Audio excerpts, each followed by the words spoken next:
살아계신 아버지 하나님, 오늘도 말씀으로 저희와 함께하여 주시니 감사합니다. 이 새벽에 말씀 묵상할 때 지혜를 더하여 주셔서 깨닫게 하여 주옵시고 그 말씀으로 승리하는 오늘이 되게 하여 주시옵소서. 오늘도 주님 앞에 봉헌한 손길이 있습니다. 주님께서 은혜를 부어주셔서 사랑하는 아들 회복할 수 있도록, 강건할 수 있도록 주님께서 은혜 내려 주시옵소서. 감사합니다. 예수님 이름으로 기도드립니다. 아멘.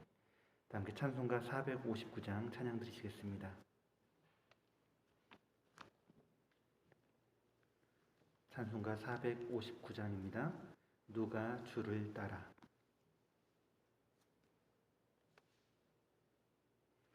함께 찬양 드리겠습니다. 찬송가 459장입니다.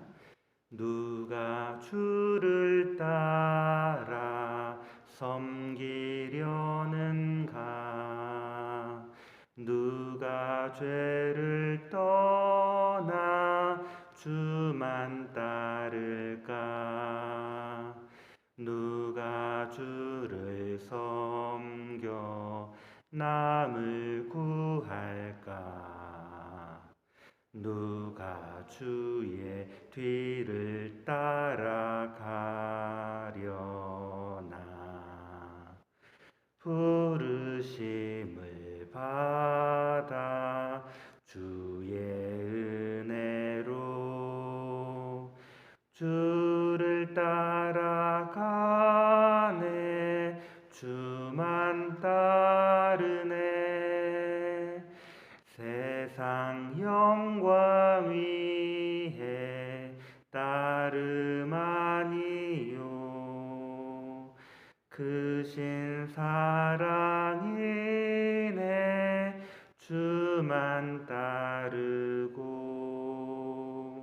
주가 내려주신 은혜 힘입어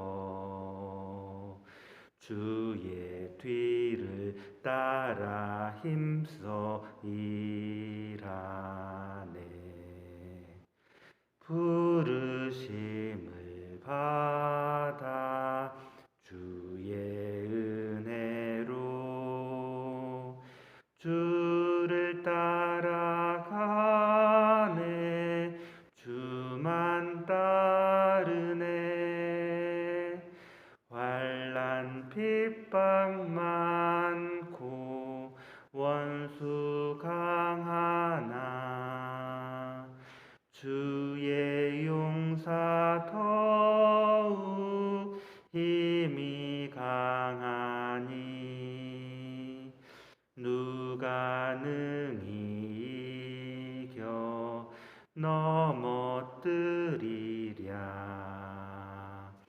변함없는 진리 승리하리라. 기쁜 찬송하며 주의 은혜로 주를 따라가네. 주만 따르네. 아멘.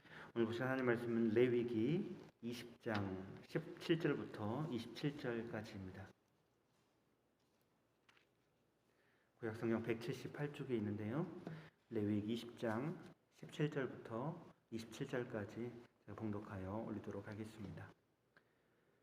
누구든지 그의 자매 곧 그의 아버지의 딸이나 그의 어머니의 딸을 데려다가 그 여자의 하체를 보고 여자는 그 남자의 하체를 보면 부끄러운 일이라. 그들의 민족 앞에서 그들이 끊어질지니 그가 자기의 자매의 하체를 범하였은즉 그가 그 죄를 담당하리라. 누구든지 월경 중에 여인과 동침하여 그의 하체를 범하면 남자는 그 여인의 근원을 드러냈고 여인은 자기의 피 근원을 드러내었음인즉 둘 다 백성 중에서 끊어지리라. 내 이모나 고모의 하체를 범하지 말지니 이는 살부치의 하체인즉 그들이 그들의 죄를 담당하리라. 누구든지 그의 숙모와 동침하면 그의 숙부의 하체를 범함이니 그들은 그들의 죄를 담당하여 자식이 없이 죽으리라. 누구든지 그의 형제의 아내를 데리고 살면 더러운 일이라.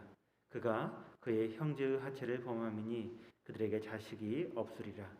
너희는 나의 모든 규례와 법도를 지켜 행하라. 그리하여 내가 너희를 인도하여 거주하게 하는 땅이 너희를 토하지 아니하리라. 너희는 내가 너희 앞에서 쫓아내는 족속의 풍속을 따르지 말라. 그들이 이 모든 일을 행함으로 내가 그들을 가증히 여기노라. 내가 전에 너희에게 이르기를 너희가 그들의 땅을 기업으로 받을 것이라. 내가 그 땅 곧 젖과 꿀이 흐르는 땅을 너희에게 주어 유업을 삼게 하리라 하였노라. 나는 너희를 만민 중에서 구별한 너희의 하나님 여호와이니라. 너희는 짐승이 정하고 부정함과 새가 정하고 부정함을 구별하고 내가 너희를 위하여 부정한 것으로 구별한 짐승이나 새나 땅에 기는 것들로 너희의 몸을 더럽히지 말라. 너희는 나에게 거룩할지어다.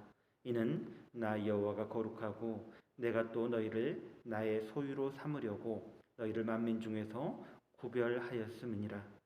남자나 여자가 접신하거나 박수무당이 되거든 반드시 죽일지니 곧 돌로 그를 치라. 그들의 피가 자기들에게로 돌아가리라. 아멘.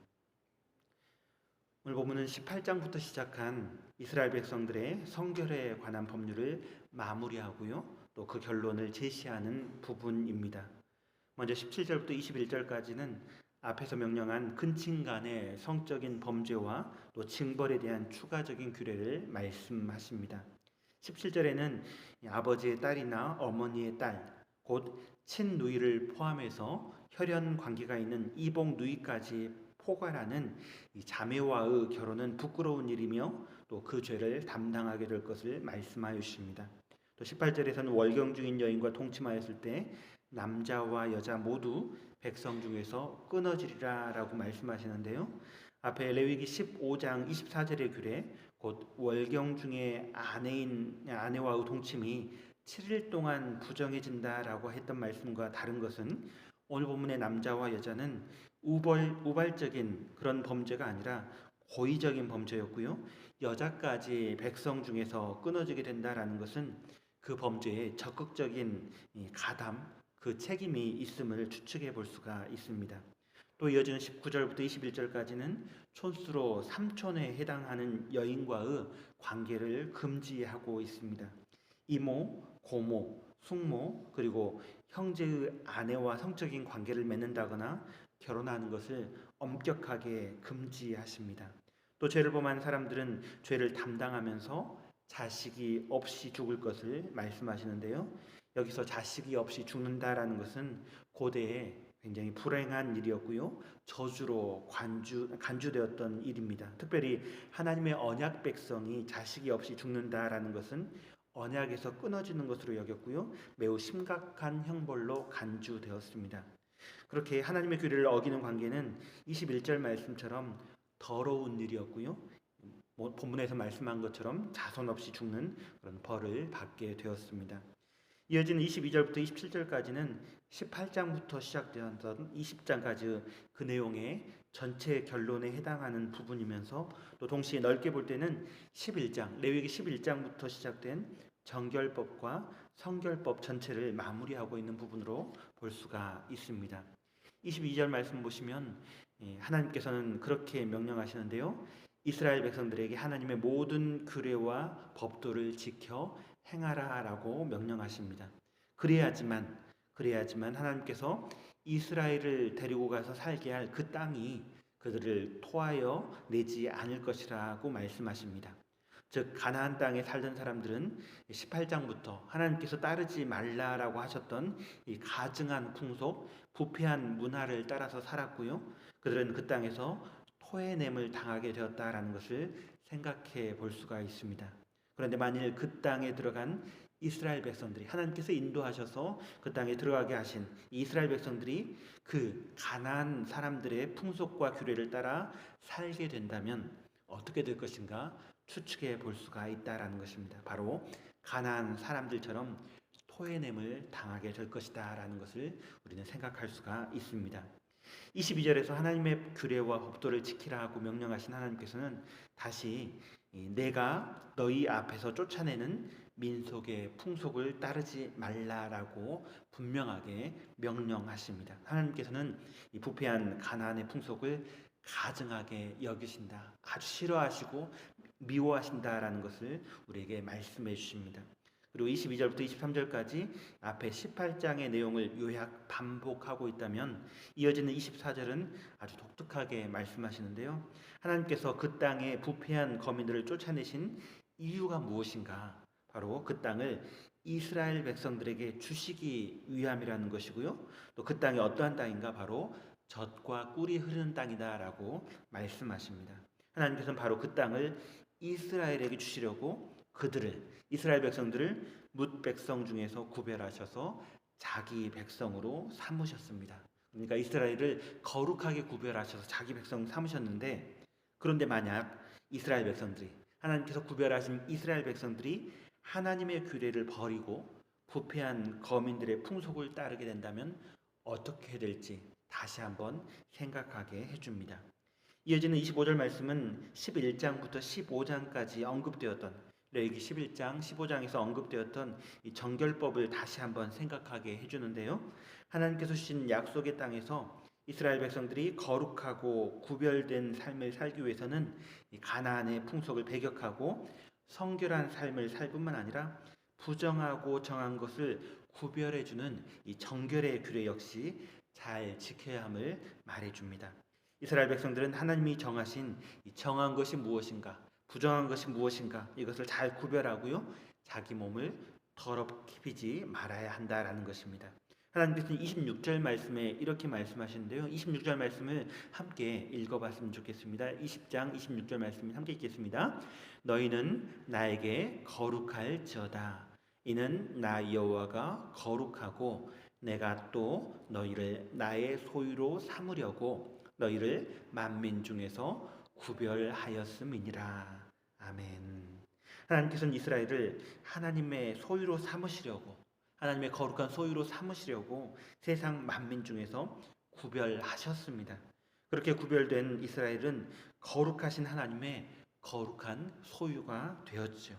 그러므로 이스라엘은 하나님께, 자기를 거룩한 백성으로 삼아주신 하나님께 대하여서 거룩하여야 하고요, 또 만민 중에 구별된 나라로 거룩한 삶을 살아야 한다라는 것입니다. 어린 양의 피로 애굽을 떠나서 하나님과 언약을 맺은 이스라엘 백성들이 그러했듯이 지금 오늘날을 살아가는 우리는 하나님의 어린 양 예수 그리스도의 피로 하나님의 거룩한 백성으로 부르심을 입은 거룩한 교회입니다. 우리 하나님께서 그런 우리에게 요구하시는 것은 분명합니다. 거룩한 하나님의 거룩한 백성으로 살아가는 것이고요, 또 타락한 세상 문화를 따라 사는 것이 아니라 거룩하신 하나님의 율례와 법도를 따라 거룩하게 살아가는 것이죠. 우리가 잘 아는 로마서 12장 1절과 2절에 이렇게 말씀하는데요. 그러므로 형제들아, 내가 하나님의 모든 자비하심으로 너희를 권하노니 너희 몸을 하나님이 기뻐하시는 거룩한 산 제물로 드리라. 이는 너희가 드릴 영적 예배니라. 너희는 이 세대를 본받지 말고 오직 마음을 새롭게 함으로 변화를 받아 하나님의 선하시고 기뻐하시고 온전하신 뜻이 무엇인지 분별하도록 하라. 아멘. 하나님께서는 그렇게 우리에게 명령하십니다. 우리가 처음에 누가 주를 따라 섬기려는가 하나님 앞에 찬송 드렸는데요. 오늘 하루도 주님의 은혜 안에서 타락한 세상, 악한 세대를 따르고 본받는 것이 아니라, 그들을 따라가는 것이 아니라 거룩을 명령하시고 또 거룩함을 요구하시는 오늘 하나님의 말씀을 따르고요, 또 주님을 따라 살아가는 우리 풍암전원교회 성도님 되시기를 간절히 축원합니다. 살아계신 아버지 하나님, 오늘도 생명을 주신 우리 주님의 은혜 안에서 주의 말씀 지키며 거룩하게 살아가도록 힘을 허락하여 주시옵소서. 이 세상 따라서 또 타락한 세상 닮아 살아가지 않게 하시고 거룩한 주님만을 따라 성결하며 또 거룩한 주의 자녀로 살아갈 수 있도록 오늘 하루도 인도하여 주시옵소서. 감사합니다. 예수님 이름으로 기도드립니다. 아멘. 하늘에 계신 우리 아버지여, 이름이 거룩히 여김을 받으시오며 나라의 임하옵시며 뜻이 하늘에서 이룬 것 같이 땅에서도 이루어지이다. 오늘날 우리에게 일용할 양식을 주옵시고 우리가 우리에게 죄 지은 자를 사하여 준 것 같이 우리 죄를 사하여 주옵시고 우리를 시험에 들게 하지 마옵시고 다만 악에서 구하옵소서. 대개 나라와 권세와 영광이 아버지께 영원히 있사옵나이다. 아멘. 지금 함께 기도하겠습니다. 오늘은 유초동부 성경학교가 마치는 날입니다. 오늘 돌아올 터인데 성경학교에서 또 캠프에서 받은 은혜를 잘 간직하고 안전하게 돌아올 수 있도록 기도해 주시기 바랍니다. 내일은 주일입니다. 신령과 진정으로 드리는 예배 드릴 수 있도록 기도해 주시고 말씀 전하는 자에게 성령을 충만하게 부어주셔서 또 말씀 받는 모든 이들에게 은혜가 넘치도록 기도해 주시고요. 우리 교회 안에 연약한 분들 또 수술 후에 회복 중이신 분들 계시는데요. 잘 회복할 수 있도록 강건할 수 있도록 기도해 주십시오. 또한 코로나에서 회복 중이신 성도님들 위해서 기도해 주시고요. 또 각자 가지고 계신 기도 제목으로 자유롭게 기도하도록 하겠습니다. 함께 기도합니다.